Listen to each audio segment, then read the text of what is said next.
আসসালামু আলাইকুম রহমতুল্লাহ।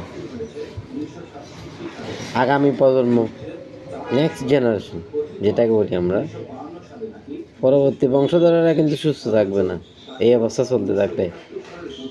এটা বাংলাদেশের কীটনাশক ব্যবসা, আমরা খাদ্যে কীটনাশক, রাসায়নিক, বাংলাদেশের এমন কোনো খাদ্য নেই যেটাতে রাসায়নিক নেই, কীটনাশক নেই।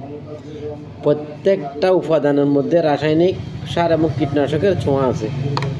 এবং বাংলাদেশের প্রতিটি কৃষক, 64% মানুষ বাংলাদেশের কৃষক, কৃষি এবং কৃষির সাথে জড়িত।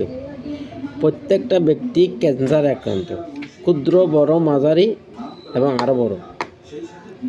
তারা বোঝে না, তারা প্রতিটি সবজি উৎপাদনের জন্য, ধান উৎপাদনের জন্য, মাছ চাষের জন্য, মুরগি পালনের জন্য বিভিন্ন ধরনের রাসায়নিক এবং আপনার কীটনাশক ব্যবহারের কারণে তাদের নাম মুখ দিয়ে ঢুকতেছে এবং বিভিন্নভাবে তারা সংস্পর্শে আসার কারণে তারা ক্ষতিগ্রস্ত হচ্ছে এবং তাদের পরিবার সহ ক্ষতিগ্রস্ত হচ্ছে। 64% কৃষক, প্রত্যেকটা ব্যক্তি ক্যান্সার আক্রান্ত, কিন্তু তারা বুঝতেছে না। বাংলাদেশ সরকার এই কীটনাশক এবং রাসায়নিকের জন্য বছরে হাজার হাজার কোটি টাকা ভর্তুকি দেয়। মানে এই জিনিসটা আমদানি করবে, উৎপাদন করবে, স্বল্প মূল্যে কৃষকরা কিনবে, আর খেয়ে আমরা মরবো সবাই।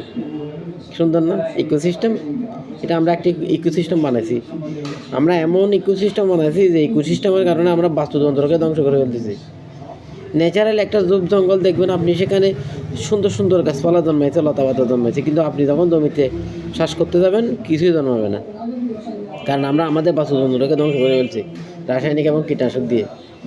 এখনই সময় এটা থেকে বেরিয়ে আসার জন্য। 6 মাস আপনার জমিতে রাসায়নিক কীটনাশক ব্যবহার না করলে আপনার জমি ন্যাচারাল হয়ে যাবে। শামুক ঝিনুক দিবেন, কেঁচু দিবেন, গোবর সার দিবেন। এটার মাধ্যমে আমরা আমাদের জমিকে আবার পুনরায় ফিরিয়ে আনবো।